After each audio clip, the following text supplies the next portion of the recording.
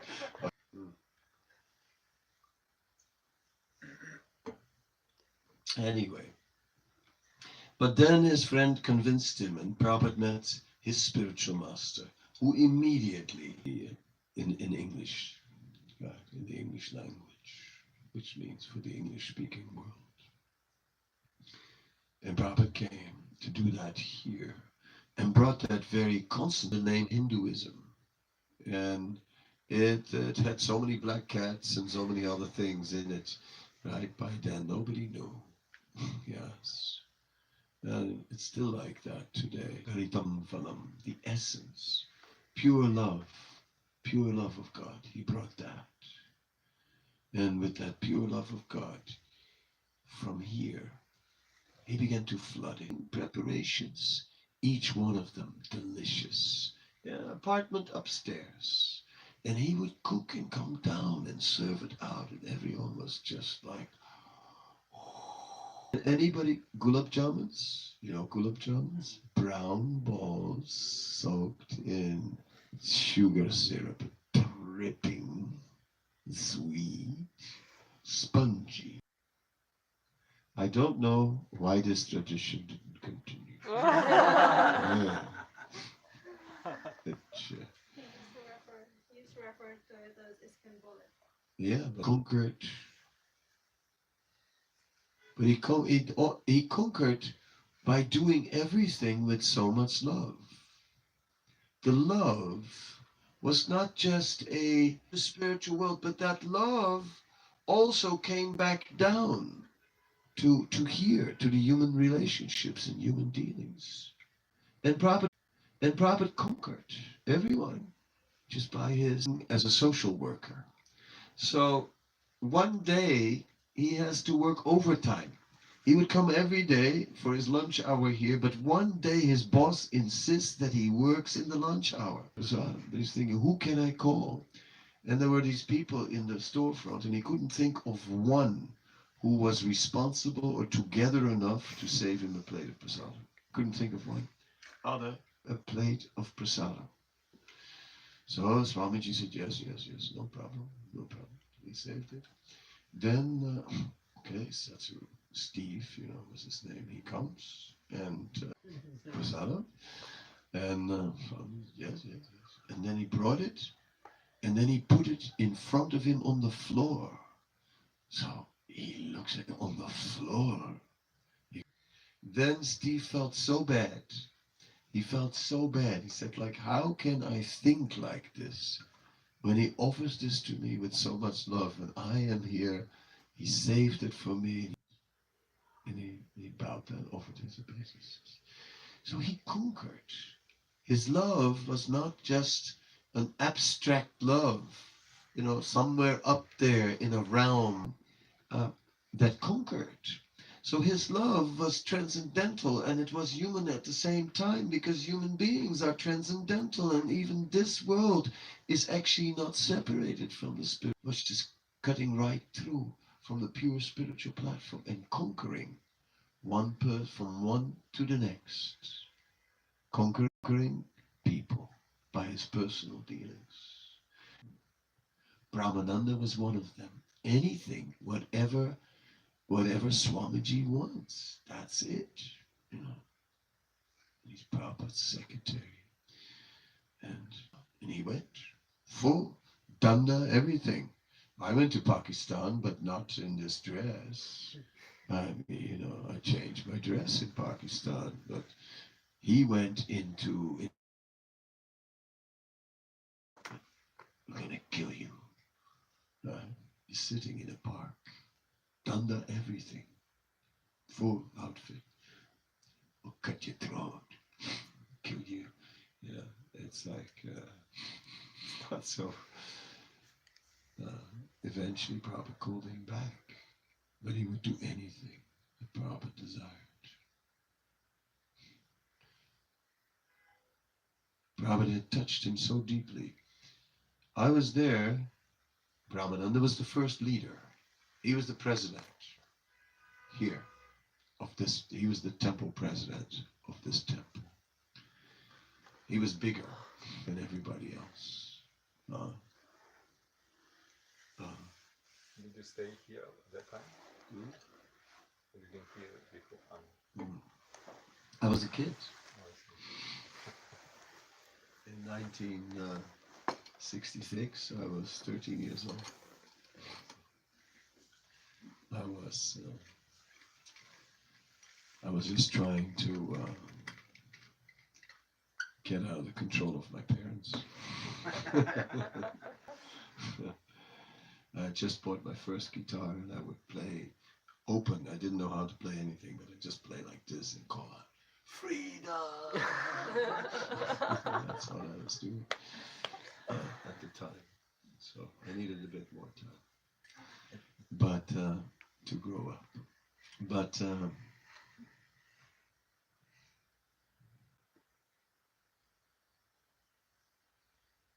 I was there when Brahmananda, after Brahmananda had left this world in Vrindavan, and when we had the first gathering, and Brahmananda was put into Samadhi at the time, a memorial.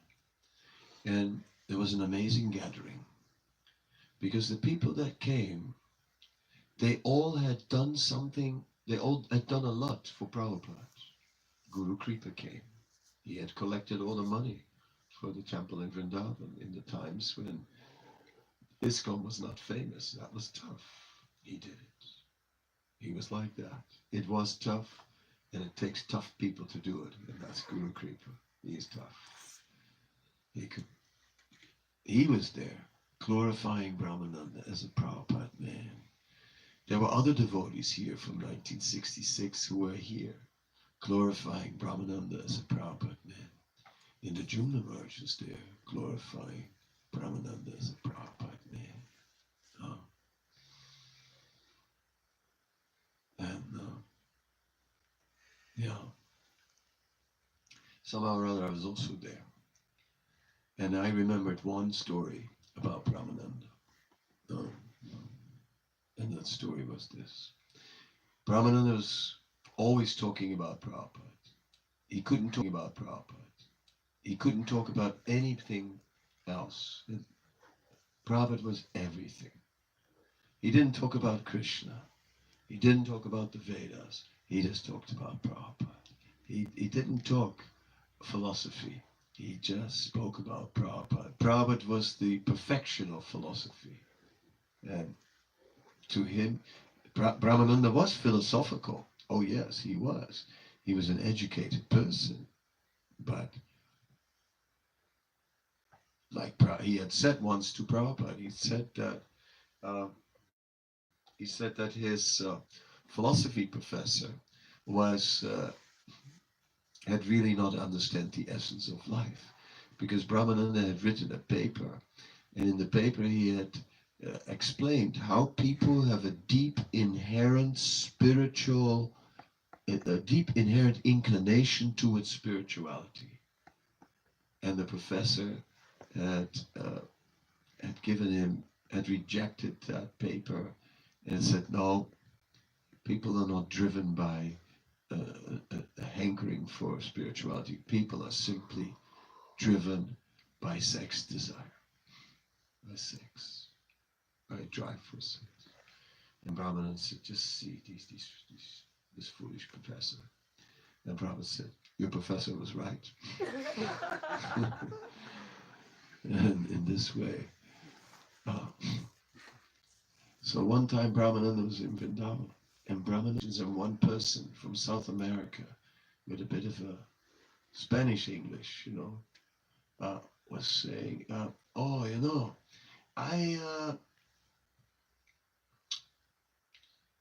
you were with Prabhupada there in that storefront in the very early days.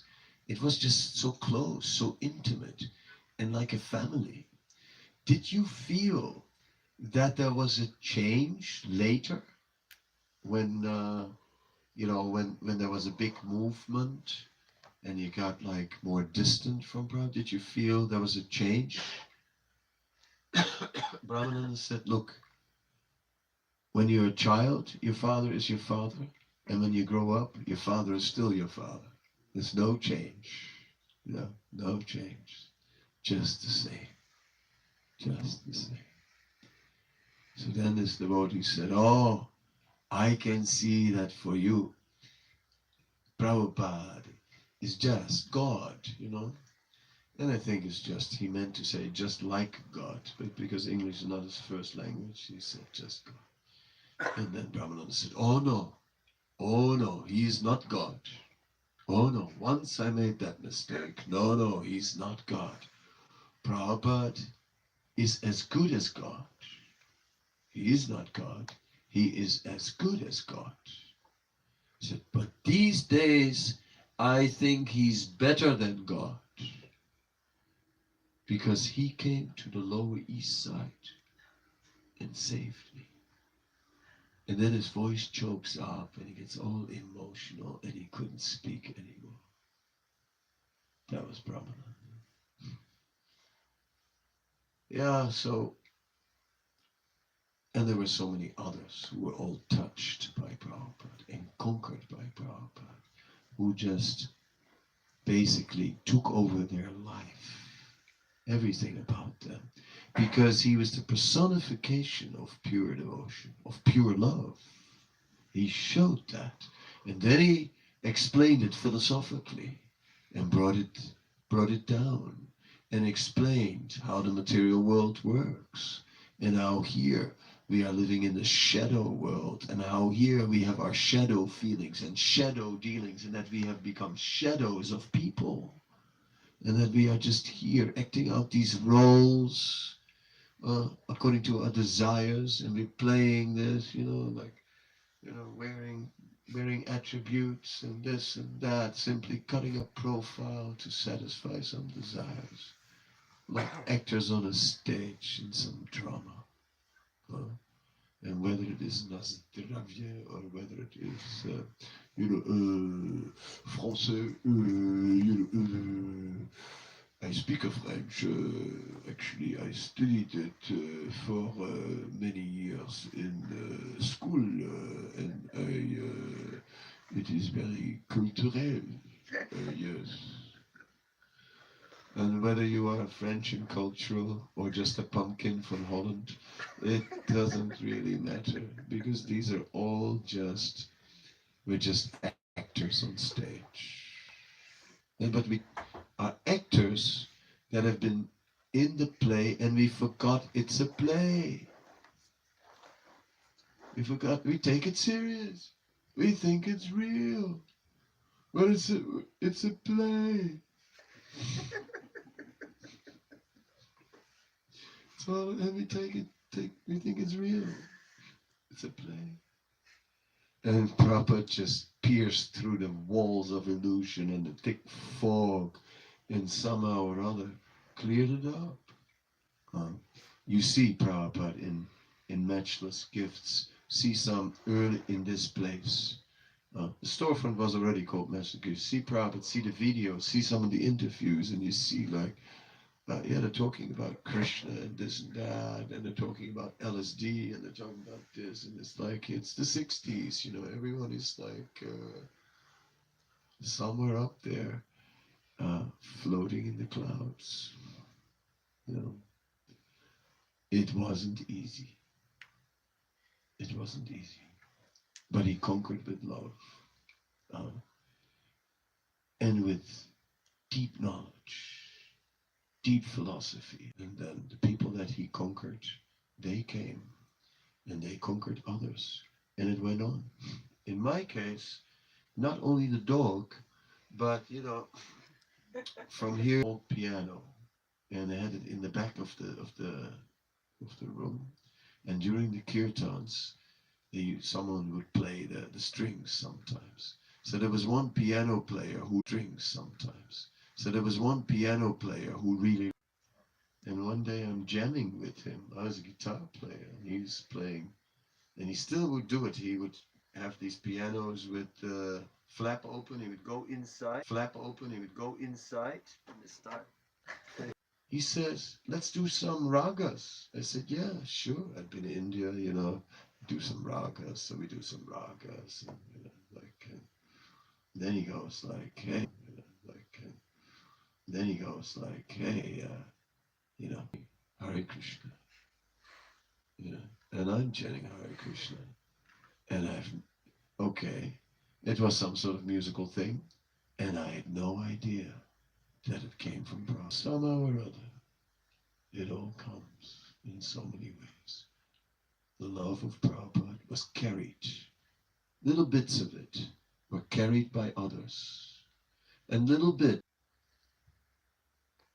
2 minutes. Just the one story about Shrutakirti. Prabhupada had a servant named Shrutakirti. When Prabhupada went to India, he stayed there for a long time, then came back to San Francisco. And everybody was there to receive him, and including Shrutakirti. Hundreds of devotees. And Prabhupada's been gone for a long time. He's back. He's back. Everyone's crying. Everyone cold, right? Nothing. So Shrutakirti felt really bad. He felt everyone has so much. So he was massaging Prabhupada's back. And he said, "Oh, Prabhupada, everyone has so much love for you, but I don't have his back." Prabhupada said, "This is also love. This is also love." So, yes, Prabhupada inspired people to give us. And you cannot just love Prabhupada without Krishna.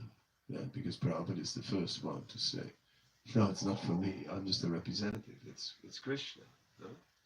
Yeah, Krishna. Is more than historical. This place is spiritual. It is surcharged with spiritual energy.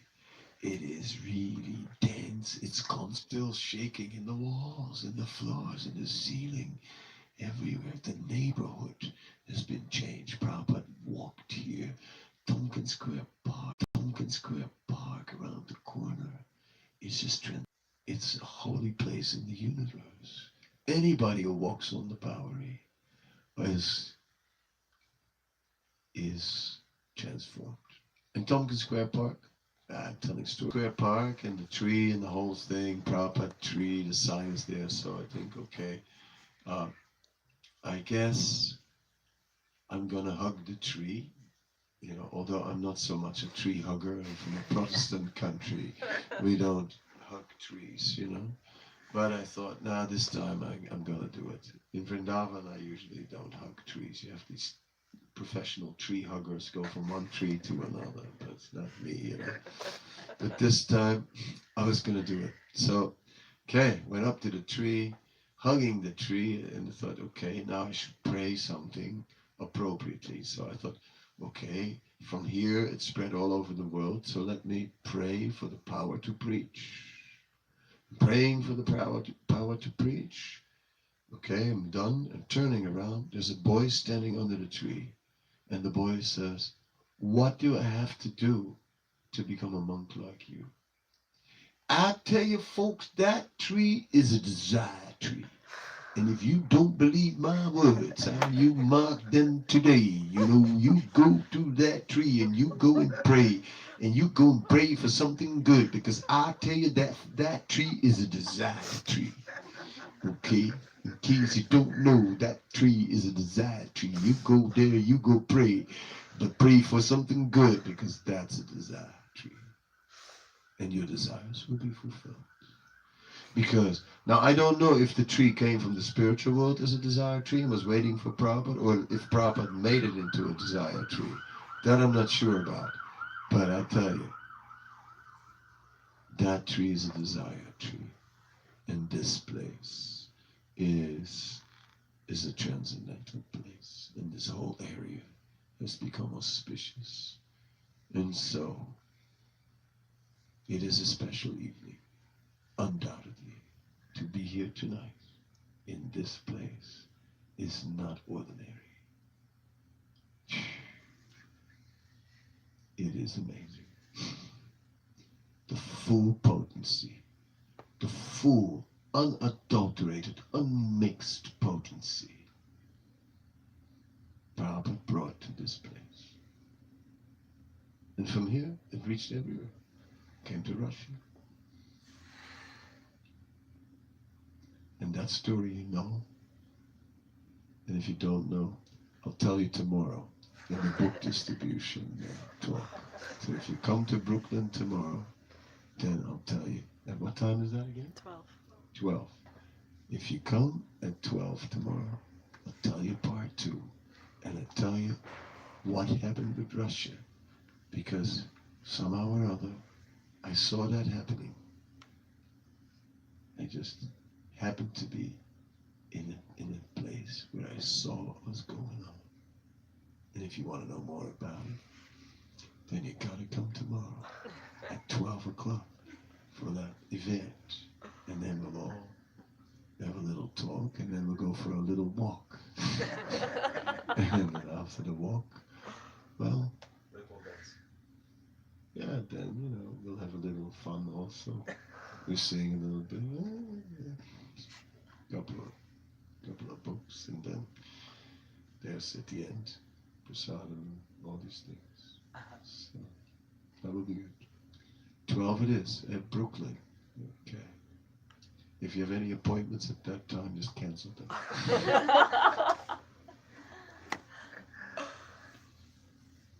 Okay, thank you so much. Sorry for taking so much of your time, but I got a little enthusiastic by being in this place. Hare Krishna. It wasn't a traditional philosophy lecture. I'll do it some other time, some other place, but here. But there's a philosophical foundation to the whole thing.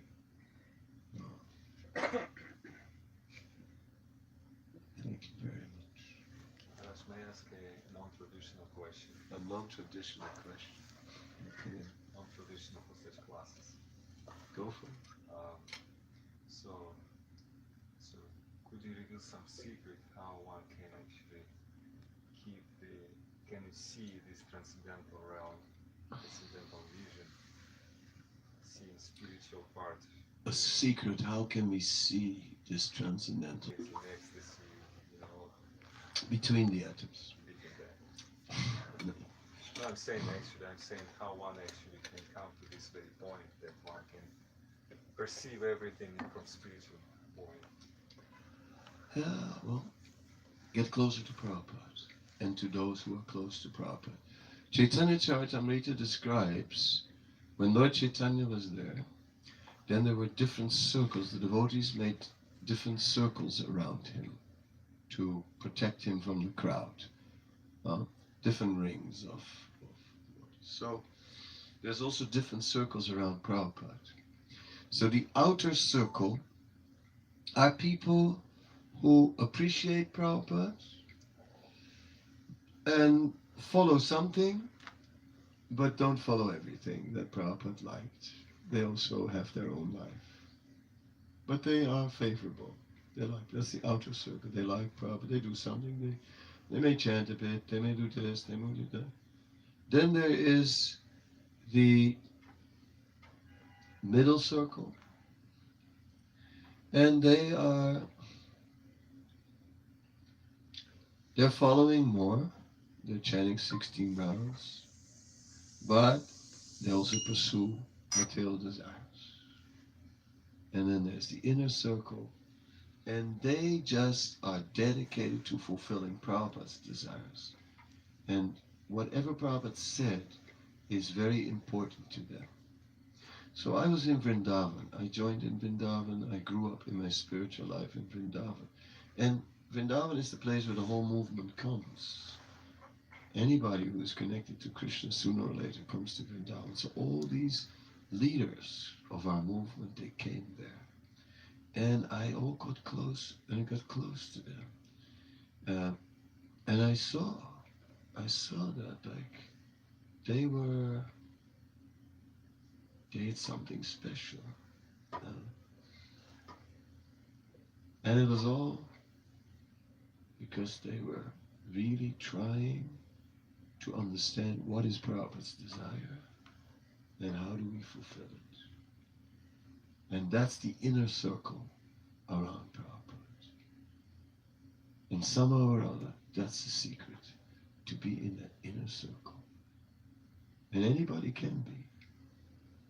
And nothing holds us back. It's simply a matter of becoming very serious to find out what he really wanted and trying to do it. And when we do, then we see so many things. Because we start healing, we become empowered.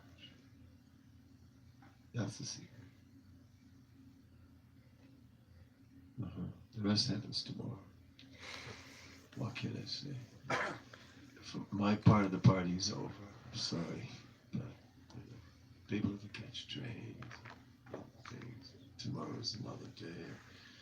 These guys are going to work me hard tomorrow, so I guess I'm going with you, and then I'll have a program at night as well.